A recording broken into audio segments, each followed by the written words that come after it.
नमस्कार. ठाणे लाईव्ह मध्ये सर्व प्रेक्षकांचं अगदी मनापासून स्वागत. ठाणे लाईव्हच्या सर्व प्रेक्षकांना दत्त जयंतीच्या खूप साऱ्या शुभेच्छा.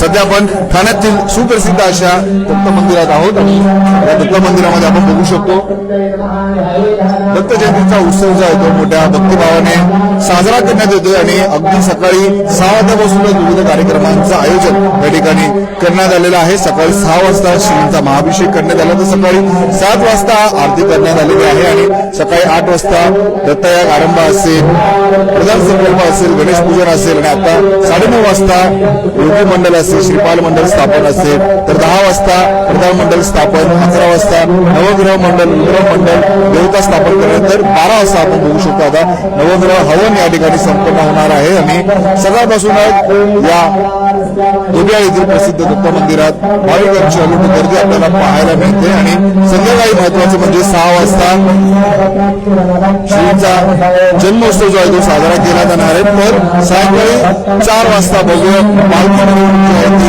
इथून निघणार आहे आणि सायंकाळी 7 वाजता महाआरती दुबियाळीच्या दत्त मंदिरात केली जाणार आहे. तर सायंकाळी 7:30 नंतर महाप्रसादाला जी आहे ती सुरुवात होणार आहे. बघू शकतो भाविकांची गर्दी आपल्याला पाहायला मिळते. सकाळपासूनच संपूर्ण दुबियाळी परिसरातील, बेमीनागा परिसरातील नागरिक इथे येतात आपल्याला पाहायला मिळतात. रूपांतील फोटो या ठिकाणी ठेवण्यात आलेला आहे. फोटोंचंही पूजन या ठिकाणी करण्यात आलेलं आहे. संपूर्ण हा भक्तिमय सोहळा आपल्याला पाहायला मिळतो. थोड्याच वेळा तिथे या बघू शकतो अभिषेकाची या ठिकाणी सुरुवात होणार आहे. विविध कार्यक्रमांचं आयोजन करण्यात आलेलं आहे.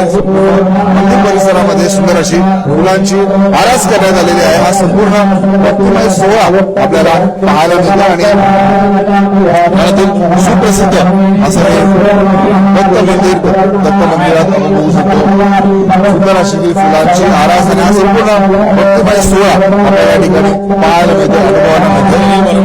मंडळाचे अध्यक्ष देखील आपल्यासोबत जोडलेले आहे. मंदिर प्रशासनाचे विश्वस्त आपल्यासोबत जोडलेले आपण त्यांच्याशी संवाद साधतो. कोणत्या कार्यक्रमाचं आयोजन सकाळपासून दत्त महाराजांचा अभिषेक, हवन आणि आरती 6 वाजता अभिषेक असतो आणि तो माझ्याच हाताने होतो दरवर्षी आणि त्यानंतर आता हे 9 यज्ञ चालू आहे. याच्यानंतर दुपारी प्रसाद पूर्ण दिवसभर वाटप चालू असतो. दुपारी ते शिऱ्याचा प्रसाद अजून येणार आहे. लोक आणून देतात तसं ते वाटप चालू असतं. दिवसभर हा प्रसाद भंडारा चालू असतो आणि दुपारी 4 वाजता आमची दत्त महाराजांची पालखी संपूर्ण परिसराला एक राऊंड मारून एक प्रदक्षिणा घालून आम्ही इकडे येतो आणि 6 वाजता दत्त महाराजांचा जन्म असतो. हा सोहळा साजरा होतो. त्यानंतर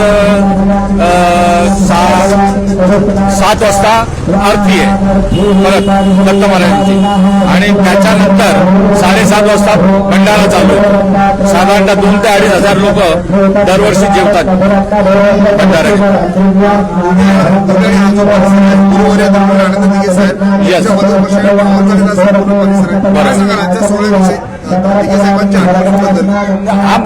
या मंदिरालाच आम्ही दिघे साहेबांची इच्छापूर्ती म्हणून नाव दिलेलं आहे की या मंदिराला त्यांची स्वप्न होते त्यांचे की असं देऊळ बांधायचं आपल्याला की 100 वर्ष त्याला काही होणार नाही आणि ईश्वर कृपेने आणि साहेबांच्या आशीर्वादाने देऊळ त्याच पद्धतीने झालेलं आहे. आपण बघितलं भाविकांची ही अलोट गर्दी आपल्याला मंदिरात पाहायला मिळते. सकाळपासूनच मोठ्या प्रमाणात भाविक आपल्याला मंदिरात येताना पाहायला मिळतात आणि हा संपूर्ण भक्तिमय सोहळा आपल्याला अनुभवायला मिळते. सुंदर अशी फुलांची आरास संपूर्ण मंदिर परिसरामध्ये करण्यात आलेली आहे आणि गुरुवर्य धर्मवीर आनंद दिघे साहेब यांच्या पदस्पर्शाने पावन झालेला हा संपूर्ण दुबियाळी परिसर आणि याच परिसरात हे सुंदर असं दत्त मंदिर जे आहे ते उभारण्यात आलेलं आहे आणि मोठ्या प्रमाणात भाविकांची अलोट गर्दी इथे होताना आपल्याला पाहायला मिळते.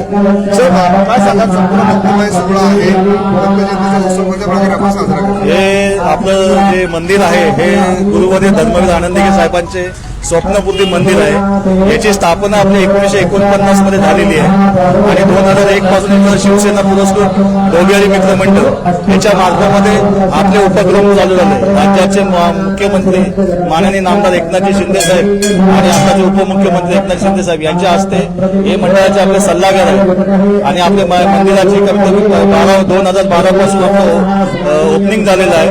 हे दत्त जयंती उत्सव, वर्धापन दिवस, परत आपलं होळी उत्सव, दहीहंडी उत्सव, या सत्याची महापूजा या मंदिरातर्फे करण्यात येतो उत्सव आणि इथे मंडळात कमीत कमी 3-3.5 लोकांचा जेवणाचा महाप्रसाद असतो.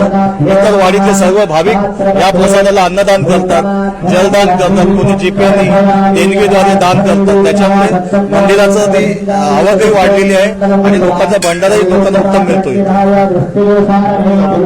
कशा प्रकारे मंदिर प्रशासनाच्या माध्यमातून विविध कार्यक्रमांचं आयोजन केलं जातं. मोठ्या प्रमाणात भाविकांचा कशा प्रकारे उत्स्फूर्त असा प्रतिसाद जो आहे तो मंदिरात आपल्याला येताना पाहायला मिळतो. मोठ्या प्रमाणात भाविक आपल्याला परिसरातील मंदिरात येतात आणि आज दत्त जयंती निमित्त ते दर्शन घेताना आपल्याला पाहायला मिळतं. संपूर्ण सुंदर फुलांची आरास या मंदिर परिसरामध्ये करण्यात आलेली आहे. विविध धार्मिक सामाजिक कार्यक्रमांचं आयोजन आज या ठिकाणी करण्यात आलेलं आहे आणि सायंकाळी 6 वाजता जन्मोत्सव साजरा केला जाणार आहे. तत्पूर्वी 4 वाजता आपण बघू शकतो भव्य पालखी श्रींची या संपूर्ण परिसरामध्ये निघणार आहे. तर सायंकाळी 7 वाजता महाआरतीचं आयोजन मंदिरात करण्यात आलेलं आहे आणि 7:30ला महामंडळाचं आयोजन या ठिकाणी करण्यात आलेलं आहे आणि भाविकही मोठ्या प्रमाणात दर्शन घेण्यासाठी इथे येताना आपल्याला पाहायला मिळतो. हा संपूर्ण सोहळा आपल्याला पाहायला मिळते. ठाणे लाईव्हच्या माध्यमातून आम्ही ठाणे शहरातील विविध दत्त मंदिरांना भेट देणार आहोत आणि आपल्यापर्यंत संपूर्ण आजच्या या सोहळ्याची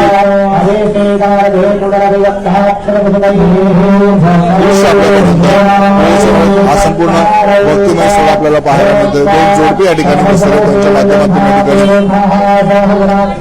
दत्तांच्या मूर्तीचं पूजन करण्यात येतं. हा संपूर्ण भक्तिमय सोहळा आपल्याला डोबियाळी येथील दत्त मंदिरात अनुभवायला मिळतो. सुंदर अशी फुलांची आरास, सुंदर अशी पूजेची तयारी या ठिकाणी करण्यात आलेली आहे आणि भाविकही मोठ्या प्रमाणात दत्त जयंती निमित्त डोबियाळी येथील दत्त मंदिरात आलेले आपल्याला पाहायला मिळतं. ठाणे शहरातली अशी प्रत्येक बातमी, प्रत्येक घडामोडी आपल्यापर्यंत पोहोचवत राहू. ठाणे शहरातल्या अशाच बातम्या पाहण्यासाठी आताच ठाणे लाईव्हच्या